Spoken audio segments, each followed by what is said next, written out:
सबसे पहले हम लोग देखेंगे वर्ष 2020 में विभिन्न देशों के साथ जो भारत का समझौता हुआ यानी इंटरनेशनल जो आपका मेमोरेंडम ऑफ अंडरस्टैंडिंग दिया जाता है एमओयू, वो कौन कौन देशों के साथ हुआ और कौन कौन से विषय पर हुआ। ये बहुत ही इंपॉर्टेंट, आपको एक या दो क्वेश्चन आपको एग्जामिनेशन में हमेशा इससे दिखेगा। जैसे नवंबर 2020 में जो हुआ था वो हुआ था स्पेन के साथ।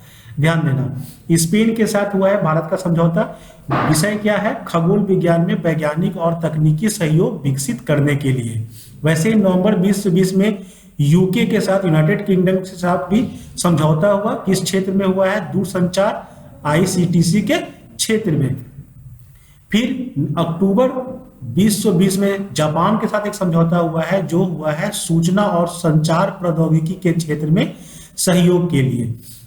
फिर अक्टूबर 2020 में कंबोडिया के साथ एक, ये याद रखना, ये इंपॉर्टेंट रहेगा कंबोडिया वाला, क्योंकि इस देश के साथ हमारा ज्यादा कोई समझौता पहले से है नहीं। तो कंबोडिया के साथ जो हुआ है वो हुआ है चिकित्सा और स्वास्थ्य और चिकित्सा के क्षेत्र में सहयोग के लिए। अक्टूबर 2020 में ही साइबर स्पेस के सहयोग के लिए जापान के साथ एक समझौता किया गया है भारत के द्वारा। अक्टूबर 2020 में ऐतिहासिक इमारतों के जीर्णोद्धार और संरक्षण हेतु इटली के साथ एक समझौता किया गया है। 21 अक्टूबर 2020 को शांतिपूर्ण उद्देश्य के लिए बाहरी अंतरिक्ष की खोज और इसके उपयोग के लिए नाइजीरिया के साथ समझौता किया गया है। सितंबर 20 में भारतीय सशस्त्र बल और जापान के आत्म रक्षा बल के बीच आपूर्ति और सेवा के प्रावधानों के लिए जापान के साथ एक समझौता किया गया है। जुलाई 2020 में पारंपरिक चिकित्सा और होम्योपैथी के क्षेत्र में जिम्बाब्वे के साथ हमारा एक समझौता हुआ है। जून 20 में पर्यावरण के सहयोग हेतु भूटान के साथ समझौता किया गया। मार्च 20 में रेलवे के क्षेत्र में सहयोग के लिए जर्मनी के साथ समझौता किया गया। फरवरी 20 में सतत मत्स्य विकास के क्षेत्र में समझौता जो हुआ है वो हुआ है आइसलैंड के साथ। जनवरी 20 में तेल और प्राकृतिक गैस क्षेत्रों में सहयोग के लिए ब्राजील के साथ समझौता किया गया। जनवरी 20 में ध्रुवीय विज्ञान में सहयोग के लिए स्वीडन के साथ समझौता किया गया। और जनवरी 20 में भारतीय रेलवे के लिए ऊर्जा आत्मनिर्भरता को सक्षम करने के लिए सहयोग के लिए यूके के साथ समझौता किया गया है। तो ये पूरे वित्तीय जो आपके ईयर 2020 में कितना देशों के साथ भारत का समझौता हुआ है वो आपको एक नजर में यहाँ पे क्लियर कर दिया गया। आपको एग्जामिनेशन में इंटरनेशनल करंट अफेयर से इस तरह के क्वेश्चन हमेशा मिलते रहेंगे। पहला अभियान हम लोग लेंगे वो है प्यार का पौधा अभियान। ये अभियान 14 फरवरी 2020 में स्टार्ट किया गया। जिस अभियान का जो मुख्य उद्देश्य था वो था कि पौधारोपण को बढ़ावा देना। तो आपसे एग्जामिनेशन में जो क्वेश्चन आएंगे वो इस तरीके से आते हैं कि अभियान या तो कब शुरू हुआ, तो वो आपको याद रखना है 14 फरवरी, और दूसरा जो है उसका मुख्य उद्देश्य क्या था, तो मुख्य उद्देश्य आपको याद रखना है वो था पौधारोपण को बढ़ावा देना। दूसरा जो ऑपरेशन है वो है ऑपरेशन सिद्धार्थ। ऑपरेशन सिद्धार्थ जैसा आप जानते हो कि बिहार में नक्सल की समस्या हमेशा से रही है, तो नक्सल उग्रवाद से निपटने के लिए यह अभियान चलाया गया था, जिसका जो मुख्य उद्देश्य था कि नक्सल प्रभावित क्षेत्रों में रचनात्मक कार्यों, मतलब क्या हुआ कि नक्सल क्षेत्रों में स्कूल, कॉलेज, अस्पताल, सड़क जैसी आधारभूत सुविधाओं को प्रदान करना। तो ऑपरेशन सिद्धार्थ का मुख्य उद्देश्य आपको याद रखना है कि यह नक्सल प्रभावित क्षेत्रों के लिए बनाया गया, जिसमें वहां के बेहतर सुविधाओं को प्रदान करते हुए वहां के नक्सल प्रभावित क्षेत्रों को मिटाना है। नेक्स्ट जो है वो है हमारा ऑपरेशन उजाला। ऑपरेशन उजाला जो है वो स्पेशली मुजफ्फरपुर के लिए चला, जो वहां की रेड लाइट एरिया जो थी, चतुर्भुज स्थान, उस स्थान पर वेश्याओं के जीवन में आवश्यक सुधार लाकर उनके जीवन में उजाला लाना, यही इसका मुख्य उद्देश्य था, जिस कारण से इसका नाम रखा भी गया था ऑपरेशन उजाला। नेक्स्ट जो है वो है operation cobra. Operation cobra Bihar के माफिया गिरोहों को सफाई के लिए चलाया गया था। तो आपसे जो मेनली पूछा जाएगा उद्देश्य वो यही आपको याद रखना है कि कौन सा ऑपरेशन का कौन सा उद्देश्य था। नेक्स्ट जो है वो हमारा है ऑपरेशन चाणक्य। ऑपरेशन चाणक्य जो था वो अभियान स्पेशली चलाया गया कि दैनिक उपभोग की जो वस्तुएं होती है उसमें मिलावट को रोकना, कि जो दैनिक वस्तुओं में मिलावट की जा रही है उस मिलावट को रोकने के लिए ऑपरेशन चाणक्य को चलाया गया था। तो उद्देश्य आपको ये भी याद रखना है। ऑपरेशन टोडरमल। टोडरमल जो है वो मुख्यतः चलाया गया था कि जो भूमिहीन लोग हैं बिहार के, उन्हें भूमि वितरित करना। यानी कि इसका जो चलाने वाला विभाग था वो था भूमि सुधार विभाग, और भूमि सुधार कार्यक्रम में तीव्रता लाकर भूमिहीन को भूमि वितरित करना इसका मुख्य उद्देश्य था। नेक्स्ट जो है वो है ऑपरेशन पैंथर। ऑपरेशन पैंथर जो है वो पश्चिमी चंपारण में, याद रखना, जैसे कि ये वाला जो था अपना ऑपरेशन उजाला, ये स्पेशली मुजफ्फरपुर के लिए चला था, वैसे ही ऑपरेशन पैंथर जो था वो मुख्यतः पश्चिमी चंपारण के लिए चला, जहां पर डसियों डाकुओं की समस्या को समाप्त करना इसका उद्देश्य रहा। तो उद्देश्य आपको हमेशा याद रहना चाहिए। ऑपरेशन दशक, ऑपरेशन दशक जो था वो था आर्थिक सामाजिक जो जनगणना हुई, यानी SCCC जो जनगणना हुई थी, सोशल इकोनॉमिक कास्ट सेंसस, जो 2011 में जनगणना हुई थी, उस जनगणना में जो व्यक्तियों जो दुर्बल वर्ग थे उन्हें सामाजिक न्याय प्रदान करने के लिए इस अभियान को चलाया गया था। नेक्स्ट है आपका ऑपरेशन धनवंतरी। धनवंतरी जैसा कि आप जान रहे हो कि ये हमारे वैद्य के नाम पर रखा गया है। तो इसका जो मुख्य उद्देश्य था वो था कि नकली दवाओं पर या अवैध दवाओं पर नियंत्रण स्थापित करना। तो ऐसे भी आपको याद रहेगा कि ये चूंकि आपका मेडिकल से रिलेटेड है, तो मेडिकल के ही वस्तुओं पर ये ऑपरेशन चलाया गया। जो बहुत पुराना ऑपरेशन है आपका बिहार का वो है ऑपरेशन चारा। ऑपरेशन चारा CBI के द्वारा चारा घोटाले की जांच कर दोषियों को धरपकड़ करने के लिए अभियान चलाया गया था। ऑपरेशन जगुआर, ऑपरेशन जगुआर जो है वो स्पेशली आंध्र प्रदेश या कोसी अंचल क्षेत्र के लिए चलाया गया था, जिसमें दियारा में सक्रिय अपराधियों के खात्मे के लिए ऑपरेशन था ये। तो इसमें विशेषता आपको यही याद रखना है कि जैसे कि ऑपरेशन पैंथर हो गया या ऑपरेशन आपका ये हो गया उजाला हो गया, ये स्पेशली किसी एक प्रदेश के लिए था, एक क्षेत्र के लिए था, जबकि बाकी जो ऑपरेशन है वो पूरे बिहार के लिए था। फिर जो है नेक्स्ट वो है आपका ऑपरेशन मुदगल। वनों से पत्थर की तस्करी, जो बिहार इस समस्या से लगातार जूझता रहा है कि पहाड़ों को काटकर उससे पत्थरों की तस्करी की जाती रही है, इससे बचने के लिए या इसको समाप्त करने के लिए ऑपरेशन मुदगल चलाया गया। ऑपरेशन कॉम्बिंग, दमड़िया में जो भीषण नरसंहार हुआ था उसके आरोपियों को पकड़ने के लिए ऑपरेशन कॉम्बिंग चलाया गया था। तो ये कुछ मुख्य ऑपरेशन या अभियान है जो बिहार सरकार द्वारा चलाए गए समय समय पर, और उसका मुख्य उद्देश्य आपको एग्जामिनेशन में इससे एक क्वेश्चन या दो क्वेश्चन आपको इसमें हमेशा दिखता है। नेक्स्ट देखते हैं हम लोग बिहार के करंट अफेयर में। आपको एक और यहाँ पे न्यूज इंपॉर्टेंट रहेगा इस बार के एग्जामिनेशन के लिए कि बिहार में 7 परियोजनाओं को जो उद्घाटन था वो उद्घाटन और शिलान्यास प्रधानमंत्री नरेंद्र मोदी के द्वारा 15 सितंबर 2020 को किया गया था। ध्यान देना, ये बिहार चुनाव के जस्ट पहले की घोषणाएं थी, जिसमें उद्घाटन भी किया गया है और शिलान्यास भी किया गया है, जो मुख्यतः बिहार के जलापूर्ति और सीवर से जुड़ी हुई योजनाएं थी। इसमें 4 जल आपूर्ति की योजनाएं और 2 सीवरेज ट्रीटमेंट, एक रिवर फ्रंट डेवलपमेंट से संबंधित थे। तो ये सारी योजनाएं जो थी वो नमामि गंगे और अमृत योजना से जुड़ी हुई थी। जो आप जान रहे हो कि नमामि गंगे जो है वो कंप्लीटली सेंट्रल की स्कीम है और अमृत जो है वो भी सेंट्रल की इस स्कीम है। तो इन दोनों स्कीम के अंतर्गत बिहार में जलापूर्ति और सीवर से जुड़ी योजनाओं का उद्घाटन और शिलान्यास किया गया, जिसमें ध्यान देना पटना की Beur Karmalichak sewer treatment plant के अलावा सीवान, छपरा, मुंगेर, जमालपुर, मुजफ्फरपुर से जुड़ी योजनाएं शामिल है। तो आपके इस बार के एग्जामिनेशन के लिए, चूंकि एग्जामिनेशन के पहले ये सारे चीजें हुए हैं और बिहार के डेवलपमेंट्स को लेकर ये काफी इंपॉर्टेंट न्यूज रहे हैं, जिस कारण से आपके एग्जामिनेशन में 66 वाले एग्जामिनेशन में इनसे क्वेश्चन आने की संभावना आपकी बनी रहेगी। आपको इसमें ध्यान जो देना है वो ध्यान देना है कि कहाँ कहाँ आपका जलापूर्ति और सीवर से जुड़ी योजनाओं का उद्घाटन या शिलान्यास किया गया है। तो ये न्यूज जो लिया गया है ये लिया गया है बिहार इलेक्शन से न्यूज। बिहार इलेक्शन के बाद जो विभिन्न पार्टियां राज्य का चुनाव लड़ी थी, तो चुनाव के रिजल्ट के बाद विभिन्न पार्टियों का जो प्रदर्शन रहा, उस प्रदर्शन के आधार पर AIMIM, VIP, हम और CPI को राज्य स्तरीय पार्टी का दर्जा मिलने जा रहा है। तो इंपॉर्टेंट ये न्यूज इसलिए रहेगा कि कौन कौन सी पार्टियों को राज्य स्तरीय पार्टी का दर्जा मिल रहा है, ये इंपॉर्टेंट रहेगा। दूसरा जो इंपॉर्टेंट है कि कब मिलता है, इससे भी आपको क्वेश्चन यहाँ पर बन सकता है। तो ध्यान देना कि कंडीशन तो बहुत सारी हैं, इस पर हमारा एक क्लास भी चला हुआ है हमारे ही चैनल पर पॉलिटिकल पार्टी के नाम से, तो आप उस पर जाके इसके पूरे डिटेल को देख सकते हो।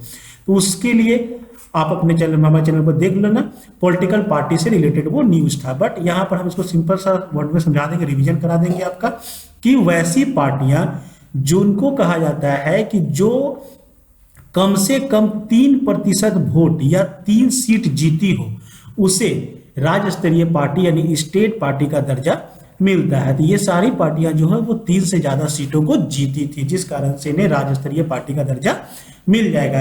ऐसी पार्टियों को फायदा क्या होता है, ये भी इंपॉर्टेंट है। ऐसी पार्टियों के पास जो सरकारी कार्यालय हो जाएंगे, अब इनकी चारों की राजधानी पटना में सरकारी दफ्तर की व्यवस्था की जाएगी। साथ ही साथ टीवी और रेडियो पर इन्हें प्रचार करने के लिए समय दिया जाएगा। साथ ही साथ इलेक्टोरल रोल, जो वोटर लिस्ट होता है, निर्वाचक नामावलियां, वो भी इन्हें मुफ्त में प्राप्त होंगी।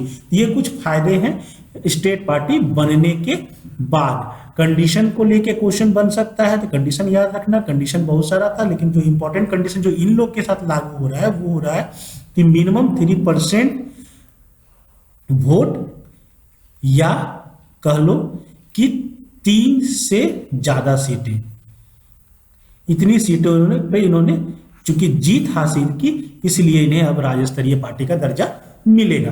तो ये आपको बिहार इलेक्शन 2020 जो हुआ था उसके बाद का ये न्यूज है, और उस न्यूज से आपके एग्जामिनेशन में, चूंकि इलेक्शन हुआ है बिहार का इस बार, और उसके बाद ही आपका पीटी 66 का पीटी होने जा रहा है, तो इससे एक क्वेश्चन तो आपको एग्जामिनेशन में जरूर दिखेगा। नई शिक्षा नीति जो 2020 में लागू करने के लिए परामर्श के लिए अभी राज्यों के पास है, ये इसकी बहुत ही ज्यादा आपकी चर्चा में रही थी 2020 में।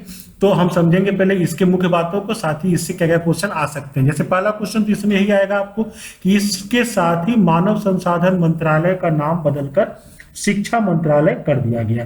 तो एक तो सबसे बड़ा चेंज जो है वो ये हुआ कि नई शिक्षा नीति आने के बाद क्या क्या चेंजेज आए। उसके बाद इसमें जो है लास्ट जो आपकी शिक्षा नीति आई थी वो आई थी 1986 में, ये आपको याद रखना है। साथ ही इसमें 1992 में एक संशोधन भी आया था। जो वर्तमान शिक्षा नीति जो बनाई गई है वो अंतरिक्ष वैज्ञानिक के कस्तूरी रंगन के अध्यक्षता वाली कमेटी के रिपोर्ट पर आधारित है, यानी कि रिकमेंडेशन जो दिया गया है वो दिया गया है के कस्तूरी रंगन की। ये क्या है, ये है आपके अंतरिक्ष वैज्ञानिक, ये आपको जानना चाहिए।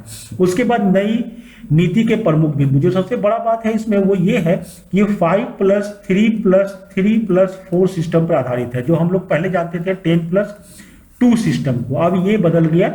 इसमें क्या होगा, पहला जो 5 ईयर का जो कोर्स है ये प्रिपरेटरी कहलाएगा। ये प्रिपरेटरी मतलब क्या हुआ, इसमें 3 साल तक प्ले स्कूल रहेगा और क्लास 1 एंड क्लास 2 की पढ़ाई इसमें की जाएगी। यानी 3 साल आपको कोई पढ़ाई नहीं करनी है, केवल प्ले स्कूल की तरह वो काम करेगा, और उसके बाद क्लास 1 और क्लास 2 की पढ़ाई यहाँ पे होगी।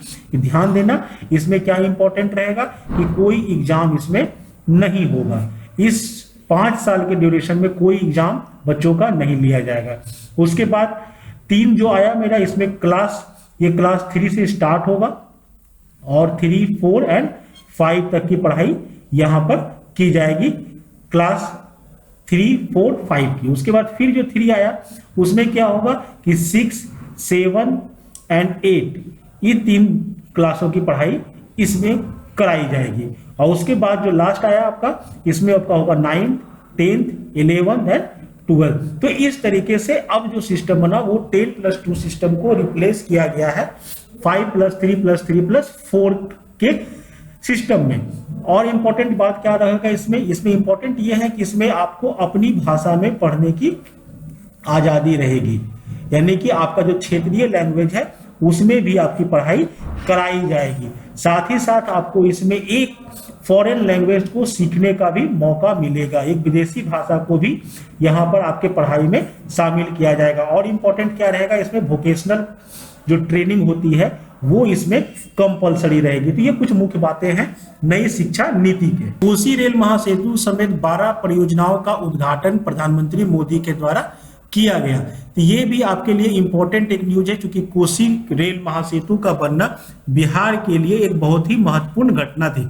तो इसका उद्घाटन जो किया गया था वो प्रधानमंत्री मोदी के द्वारा 18 सितंबर 2020 में किया गया। बिहार में कोसी रेल महासेतु के साथ यात्री सुविधाओं से संबंधित रेल की 12 परियोजनाओं का उद्घाटन किया गया था। जो 12 परियोजनाएं थी उसमें क्यूल नदी पर एक रेल सेतु, 2 नई रेल लाइन, 5 विद्युतीकरण से संबंधित और एक इलेक्ट्रो लोकोमोटिव सेट, और बाढ़ और बख्तियारपुर में तीसरी लाइन परियोजना भी शामिल थी। तो ये महत्वपूर्ण रेल परियोजनाएं थी जो बिहार को इस साल दी गई, जो आपके एग्जामिनेशन पॉइंट ऑफ व्यू से ये बहुत ही महत्वपूर्ण रहेगा। नेक्स्ट न्यूज जो हमने लिया है वो लिया है बेगूसराय के कंवर झील से। कंवर झील को रामसर का दर्जा प्राप्त हुआ, ध्यान से समझना। ये एक बहुत ही बिहार के लिए महत्वपूर्ण न्यूज है कि बिहार का कोई पहला पश्चिमी बिहार है जिसे रामसर का दर्जा प्राप्त हुआ है। तो बेगूसराय में आपको इसमें जानना क्या क्या है वो इंपॉर्टेंट रहेगा आपको। पहला तो कि रामसर दर्जा जो मिला, ये रामसर साइट जिसको हम लोग कहते हैं, वो किसको कहा जाता है, तो ये आपको दिमाग में बैठाना है। पहला जो न्यूज, यही न्यूज से ही हम लोग पढ़ के समझा देते हैं आपको। जैसे कि ईरान में 1971 में रामसर शहर में पश्चिमी बिहारों के संरक्षण को लेकर संधि हुई थी, ध्यान देना। 1971 में ईरान के रामसर शहर में पश्चिमी बिहारों को संरक्षण को लेकर संधि हुई थी, जिसमें मानक तय किए गए थे, और उस मानक में जो पश्चिमी बिहार खरा उतरता है उसे रामसर साइट का दर्जा दिया जाता है। तो बिहार के लिए ये बहुत महत्वपूर्ण न्यूज रहा, क्योंकि बिहार का ये पहला पश्चिमी बिहार है जिसे यहाँ पे बोला भी गया है बिहार के किसी पश्चिमी बिहार को पहली बार रामसर साइट का दर्जा प्राप्त हुआ है। तो अब आपको यहाँ पे क्या क्या जानना है। जैसे पहला जानना है कि टोटल अब रामसर साइट जो पश्चिमी बिहारों का है वो संख्या जो है वो हो गई 39। तो टोटल 39 रामसर साइट हो गए हैं पश्चिमी बिहार को लेके। दूसरा है कि इस साल भारत में टोटल 10 पश्चिमी बिहारों को रामसर साइट का दर्जा प्राप्त हुआ, जिसमें पंजाब के 3 है, केशोपुर मियानी कम्युनिटी रिजर्व, उसके बाद है ब्यास संरक्षण रिजर्व और रूपनगर स्थित नांगल वन्य जीव अभ्यारण्य। तो ये आपको 3 मिले पंजाब से। यूपी में 6 को मिला, संडी पक्षी अभ्यारण्य, हरदोई, समसपुर पक्षी अभ्यारण्य, रायबरेली, नवाबगंज पक्षी अभ्यारण्य, उन्नाव समन पक्षी अभ्यारण्य, मैनपुरी पार्वती पक्षी अभ्यारण्य, गोंडा और सरसई नावर झील इटावा। उसी तरह से महाराष्ट्र में 3 पक्षी बिहारों को इस साल रामसर का दर्जा प्राप्त हुआ, जिसमें नासिर का मंदूर मघेश्वर के भी इस झील को रामसर का दर्जा हासिल हुआ। तो बिहार के लिए ये न्यूज हमेशा इंपॉर्टेंट रहेगी इस बार के लिए, चूंकि बिहार से ये फर्स्ट है, याद रखना, ये बिहार का फर्स्ट पश्चिमी बिहार है जिसे रामसर का साइट का दर्जा प्राप्त हुआ। रामसर के विषय में थोड़ा सा जान लो। 1971 में पक्षियों के संरक्षण के लिए ये संधि हुई थी, जिस कारण से इसे हम लोग रामसर, चूंकि शहर का नाम था तो रामसर शहर के नाम से ही इसे हम लोग रामसर साइट कहते हैं। इसमें जो मुख्य बातें हैं वो आपको याद रखना है कि इसका दर्जा प्राप्त करने के लिए किसी पश्चिमी बिहारों को 9 मानक, ध्यान से समझ लो, ये एग्जामिनेशन के लिए इंपॉर्टेंट है कि टोटल 9 तरह के इसके क्राइटेरिया है जिसको पूरा करना पड़ता है। जिसमें जो क्राइटेरिया है, एक तो है कि 20,000 की संख्या में कम से कम पक्षी वहां पे आने चाहिए। दूसरा, प्रवासी पक्षियों का आना आवागमन होना, संकटपन्न जो पक्षियां हैं जिसको हम लोग कहते हैं डेंजर इन, उस तरह के पक्षियों की मौजूदगी होना, मछली प्रजाति के जलचर का होना, जैव विविधता को बनाए रखने वाले पक्षियों की मौजूदगी इत्यादि, ये इसके कंडीशंस है। तो आपसे ये भी पूछा जा सकता है कि इसके क्या क्या कंडीशंस हैं। अगर हम लोग जानना चाहें बिहार के बारे में, तो बिहार का यह जो ये बेगूसराय का है, ये बिहार के बेगूसराय जिला में है, जिसमें कहा जाता है कि लगभग ये 63 वर्ग किलोमीटर में फैला हुआ है ये साइट, और जिसमें विदेशी पक्षियां आती है। तो क्वेश्चन ये भी पूछता है कि कहाँ से पक्षियां इसमें आती है, तो ध्यान रखना वो पक्षियां आती है मध्य एशियाई देशों से। ध्यान से समझ लो कि यहाँ पे जो पक्षियों का आवागमन होता है वो होता है आपके मध्य एशियाई देशों से। तो यहाँ से पक्षियां यहाँ पे आती है। तो एक न्यूज ये आपका इंपॉर्टेंट रहेगा इस बार के एग्जामिनेशन को देखते हुए। रामसर साइट से ही जो न्यूज है वो है हमारा कि रामसर वेटलैंड जो हम लोग घोषित किया जाता है, उसमें महाराष्ट्र के 50,000 साल पुरानी लोनार झील को, तो ये इंपॉर्टेंट रहेगा करंट अफेयर में कि कौन सी झील को रामसर वेटलैंड अभी हाल ही में घोषित किया गया, तो वो होगा आपका महाराष्ट्र का लोनार झील। वेटलैंड होता क्या है, ऐसा दिमाग में बैठा लो, ये भी जान लो कि वेटलैंड वो क्षेत्र होता है जहां पर भरपूर नमी, मतलब क्या हुआ कि मान लो कि यहाँ पर जल है, ये मान लो स्थल है और इस पोर्शन में पूरा जल भरा हुआ है, तो ये जो इलाका होगा ये कहलाएगा आपका वेटलैंड, जहां पर सालों भर भरपूर मात्रा में नमी मौजूद रहे। लोनार झील के विषय में और जान लो कि ये आपका 41वां साइट है, रामसर झीलों में ये आपका 41वां साइट है इस भारत की। तो भारत में आपको ये भी याद पूछा जा सकता है क्वेश्चन की, बताओ भारतवा का 41वां साइट कौन सा है, तो वो हो जाएगा आपका लोनार झील, ये आपको याद रखना है। वेटलैंड के विषय में कुछ और जान लो कि एक ऐसा क्षेत्र जहां पर भरपूर नमी होती है, झील के आसपास का इलाका दलदलीय होता है, किसी इलाके के वेटलैंड होने से उसके आसपास में खेती को ज्यादा पानी की जरूरत नहीं होती है। 1972 में, ये रामसर साइट को लेकर कुछ आपको याद रखना जो है, वो 1972 में ईरान के रामसर शहर में एक कन्वेंशन, इंटरनेशनल कन्वेंशन हुआ था, जिसमें निर्णय लिया गया था कि वेटलैंडों की पहचान की जाएगी और उसे प्रश्रय दिया जाएगा, जिस कारण से इस साइट को हम लोग कहते हैं रामसर साइट। उसके साथ भारत में टोटल 40 साइट पहले से रामसर साइट में दर्ज थे, और लोनार झील जो आपका बना ये आपका 41वां साइट बना जो रामसर साइट में उपलब्ध हुआ। यह करंट अफेयर आपका कोविड से रिलेटेड रहेगा कि कोविड को लेकर बिहार सरकार के द्वारा एक ऐप, मोबाइल ऐप लॉन्च किया गया जिसका नाम है संजीवन ऐप। तो आपसे एग्जामिनेशन में एक तो ये क्वेश्चन पूछा जा सकता है कि संजीवन ऐप किस चीज से संबंधित है, तो ये बिहार सरकार द्वारा जारी किया गया, लॉन्च किया गया ऐप है, मोबाइल ऐप है, जो कोविड को लेकर आरोग्य सेतु का जो ऐप बना था, जो भारत सरकार बनाई थी आरोग्य सेतु का ऐप, उसी के तर्ज पर बना हुआ एक ऐप है जो कोरोना संक्रमितों के इलाज की राह आसान बना देगा। इसमें क्या होता है, इसमें होता क्या है कि कोरोना संक्रमित के बचाव में क्या करना है, जांच कहाँ करानी है, इलाज कैसे कराना है, साथ ही जिन अस्पतालों में कोरोना मरीजों का इलाज किया जा रहा है वह अस्पताल कौन कौन से है, इसकी जानकारी इस ऐप के द्वारा दिया जाता है। साथ ही आप इसे नॉर्मली एंड्रॉयड फोन में डाउनलोड कर सकते हैं। इसमें आप कोविड-19 के जांच के लिए पंजीकरण कर सकते हैं। ध्यान देना कि अगर मान लो हमको कोविड जांच करना है तो हम इस ऐप के माध्यम से अपना रजिस्ट्रेशन करवा सकते हैं। हमारे घर के नज़दीक जो नज़दीकी में आइसोलेशन सेंटर कौन से तैयार किए गए हैं उसकी जानकारी मिलेगी। अगर आप होम आइसोलेशन में जाते हैं तो आप इसकी घोषणा भी वहां पर कर सकते हैं। इस ऐप में चैट बॉक्स की भी व्यवस्था की गई है जिसमें आप कोविड को लेकर संबंधित उस प्रश्नों को पूछ सकते हैं। इस ऐप के मदद से आप 102 नंबर पर, टोल फ्री नंबर पर चिकित्सीय सलाह के लिए या परामर्श के लिए फोन भी कर सकते हैं। साथ ही टोल फ्री नंबर 104 पर भी आप सीधे डायल कर सकते हैं। तो ये ऐप जो न्यूज है ये आपका हमेशा रिलेटेड रहेगा कोरोना को लेके, जो आपके एग्जामिनेशन, इस बार के एग्जामिनेशन के लिए बहुत ही महत्वपूर्ण रहेगा।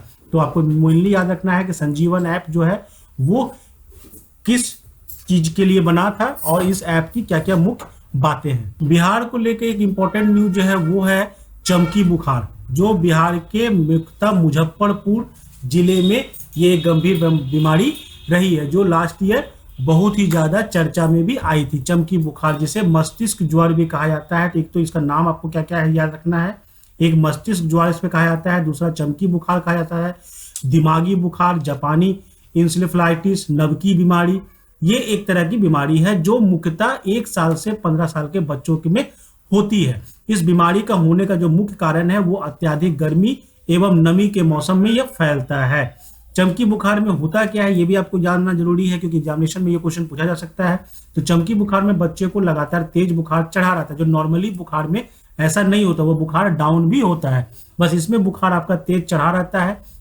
बदन में जो होती ऐंठन होती है, बच्चे दांत पर दांत चढ़ाए रहते हैं, कमजोरी के कारण वो बच्चा बार बार बेहोश भी हो जाता है, यहाँ तक कि शरीर भी सुन्न हो जाता है। अगर आप बच्चे को चिकोटी भी काटोगे तो उसे पता नहीं चलेगा। तो ये इसके कुछ लक्षण है जो आपको एग्जामिनेशन में पूछे जा सकते हैं। पूछा जा सकता है कि आप बताओ चमकी बुखार से और नॉर्मल बुखार में क्या अंतर है। ये मुख्यतः आपको याद रखना है, ये मुजफ्फरपुर में ये बीमारी फैली थी, जो फैलते हुए सीतामढ़ी में भी एक केस दर्ज किया गया था, ये आपको जानना चाहिए। उसके बाद बिहार सरकार ने इससे क्या क्या, इसके बचाव के लिए क्या क्या किया। तो उसने पहला तो इनसे मरने वाले बच्चों के लिए 4-4 लाख रुपए का मुआवजा घोषित किया, साथ ही उन्हें PMAY के तहत, प्रधानमंत्री आवास योजना के तहत उन्हें आवास प्रदान किया है। साथ ही इस बुखार से निपटने के लिए हर संभव प्रयास, जो मेडिकल था वो असिस्टेंस था, वो सारी असिस्टेंस उन्हें दी जा रही है। इसके साथ ही डॉक्टर हर्षवर्धन जो है आपके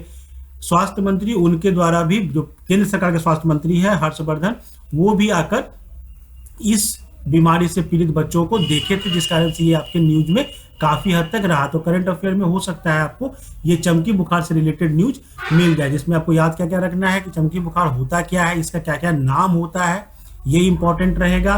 कौन से इलाके में ये फैला था, इसका लक्षण क्या है, और ये नॉर्मल बुखार से अलग किस प्रकार से है, ये आपको मिलेगा इस करंट अफेयर में। हो सकता है आपको यहाँ से भी क्वेश्चन आ जाए, क्योंकि ये बहुत ही ज्यादा चर्चा में रहा था।